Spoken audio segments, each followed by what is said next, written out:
Ay, naalala nyo pa ba to? Itong blue last time na pinost ko. So, 3 weeks na siya or more than 3 weeks na siya today. At infill lang to or refill lang ito sa kanyang mga soft gel extension. Ngayon, infill ko ulit siya or i-refill ko ulit siya. At ipapakita ko sa inyo ang buong proseso mga day. Dahil nga ito ay infill, tatanggalin lang natin yung gel polish niya. At ito nga, tinatanggal ko na. At sa pagtanggal nito mga day, dapat dahan-dahan lang tayo. Yung tamang gel polish lang yung kukuhanin natin or tatanggalin natin. At iingatan din natin ng mabuti para hindi masugatan yung kamay o daliri ni client. So para sa mga beginner talaga dyan, yung beginner talaga, kung nanonood po kayo, sana iwasan natin yung makasugat ng ating mga client. Dahil ito ay hindi pa damihan ng kita day. Dito sa akin kahit patagalan, pwedeng-pwede ako. Basta masigurado ko lang na okay yung nails ng aking client day. Jaja, 3 weeks na, pwede niya pang i-infill? Ay, ang gandang tanong nito, day. Opo, kahit 3 weeks na po, kahit 1 month, pwedeng-pwede pa rin po yan. Basta, intact pa din yung kanyang soft gel extension. Ibig sabihin po ng intact, walang lifting or walang nakaangat sa kanyang soft gel extension, day. So, ang haba na ng kanyang kuko, kaya kailangan na nating ikat yan. At gamit ko dito ay may panukat na siya agad. Tapos, tinatanong ko lang kung okay na ba or gusto pa niyang ipabawas. Laking tulong talaga sa akin to, day. Dahil hindi na natin kailangan iangat or pagsukatin yung dalawang daliri ni client para makita kung pantay ba. So dito nga pinili ni client na mas maikli day para daw komportable siya lalo na't Valentine's Day. Ang sunod ko nga ginawa day ay nag-file na ako. Kung nagtataka kayo bakit ang bilis, ito nga pala yung actual bilis ko day.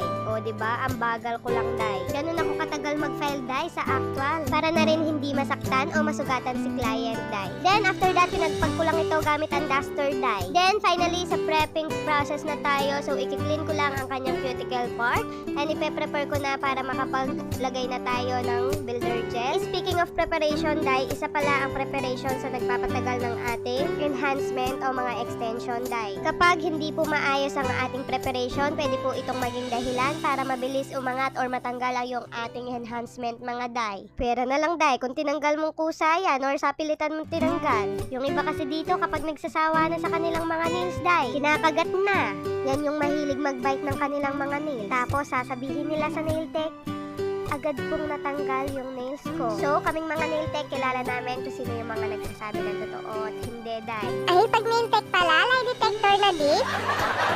Ay, hindi, day. Nahuhuli lang namin sila sa sarili nilang salita. Kaya mas advantage din yung matanong sa client, day. May mga client kasi na sinasabi yung totoo kung anong cause ng kanilang pagkakatanggal ng kanilang mga nail. At may mga client din na isisisi sa nail tech yung mga pinaggagawa nila, day. So, base sa experience ko, ikukwento ko pagkatapos nito, day. So, dito na tayo sa pagkakat, day. Yung kinakat pala natin ay hindi po yung cuticle, day. At sa ibang bansa ay pinagbabawal yung pagkat ng eponicule dahil ito ay living skin pa din natin, mga day. Hindi nakakalam, ito yung pinagkaiba ng cuticle at eponicule. Correct me kung mali ako sa pronunciation ko, pero yan na yun, day. After that, pupunasan ko lang ito ng lint-free cotton, day, na ino-order ko sa JL Essentials. At para na rin maiwasan yung alikabok, kailangan malinis talaga yan, day. Dahil ayaw namin nang may dumidikit-dikit dyan. Kaya ang kaso, day, nakalimutan ko, di pa pala ako tapos dito sa baba. So, kung makikita nyo, day, mahaba na yung natural nails ni client, kaya i-blend natin yan. Dito, kahit ilalim na kuko nyo, hindi ko palalampasin, day. Dahil pati sa ilalim ay tinatap coat ko yan para maiwasan dumikit yung dumi. At ayokong mahirapan kayo kakalinis-linis ng inyong mga nails pagkatapos kumain, day. Alam ko yung feeling na pagkatapos mo maghugas ng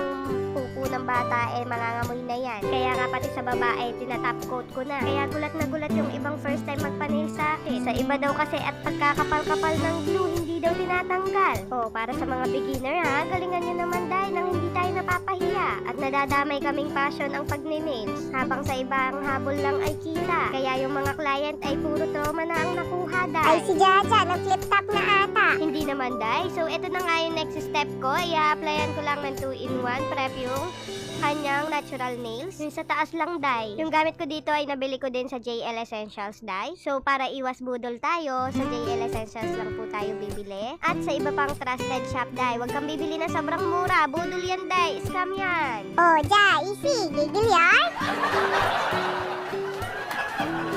Hindi naman, Day. Ikaw naman, paalala lang. Paalala ba? So, yung last time na pinag-infill ko sa kanya or pinag-refill ko sa kanya ko ay filler gel ng NCN. Sobrang ganda nun, Day. Kaso naubusan na ako kaya ginawa ko na lang tong base, yung filler gel. Tapos papatungan ko siya ng 6-in-1 ng JL para matibay siya, Day. Pag filler gel kasi yung ginamit natin pang base, sure yan, Day, no lifting. Ang ganda ka talaga pag NCN, Day. Kaya talaga pangarap kong product yung NCN. So, ito na yun. Nasa exciting part na tayo ng pagre-refill. Pag infill, wag mo lang takpan yung siwang, Day. Dapat may balik natin yung structure na nawala doon sa taas para iwas lifting at iwas accident din sa mga nails natin. At sa builder nga pala, dapat mabilisan natin yung ma-blend at ma-cure, Day. Dahil sobrang hirap niyan i-handle, Day. Mag-i-slip yan sa side. Kaya yung iba, Day, mas okay na napalitan ng buo yung kanilang mga extension. Wag lang mag-refill, Day. Dahil matrabaho nga. Pero para sa akin, Day, mas okay yan. Kasi nga may iwasan natin na laging nafa-file yung nails ni client, yung natural nails niya. At may iwasan din natin umimpis yung kanyang natural nails. Ito rin yung dahilan kung bakit hindi nasira yung mga nails ng aking mga client. Yung mga regular clients or loyal clients ko na, Day. Dahil hindi tad-tad sa filing yan, Day. So kung makikita nyo, di ba, ang hirap mag-builder gel dahil nag-slip siya banda dyan, Day. Dapat sakto lang yung pagkakalagay mo ng gel at mabilis ang pag-apply mo at pag-cure mo. Dahil kung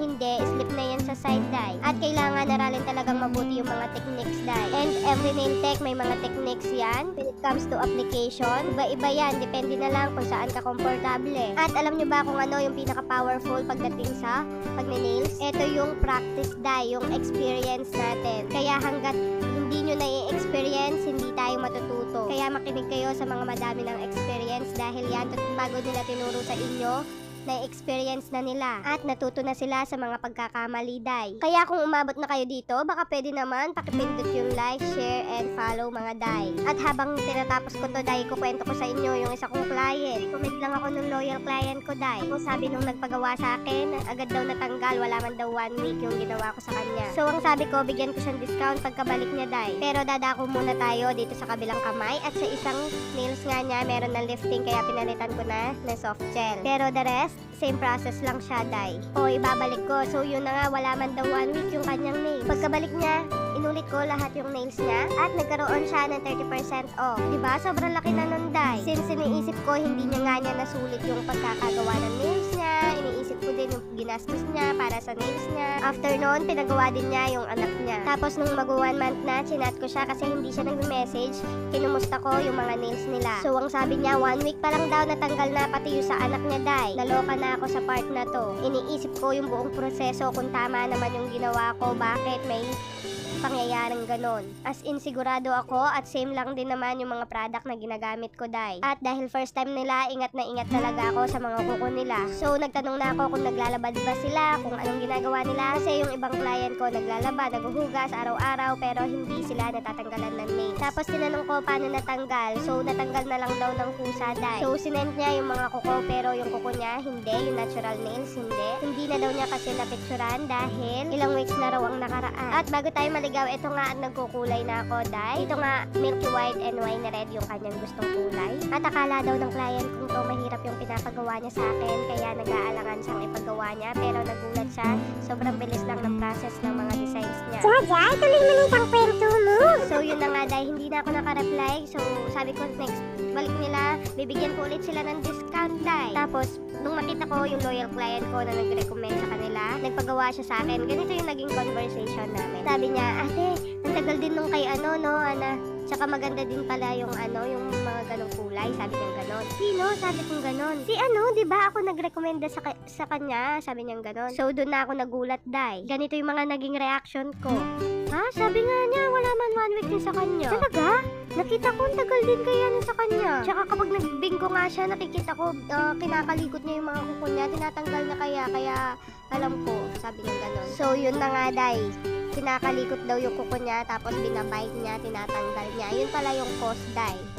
So, tuwang-tuwa ako sa sarili ko na hindi ako aware na may mga ganong tao pala, no? Sabi ko pa nga, isip ko nga, kaya hindi na sila bumalik kasi hindi nila nagustuhan yung service ko dahil madali lang natanggal sa kanila. So ayun, si ate girl tumatawa na lang. Kasi nga daw kaya nirecommend ako dahil matagal mautanggal yun sa akin.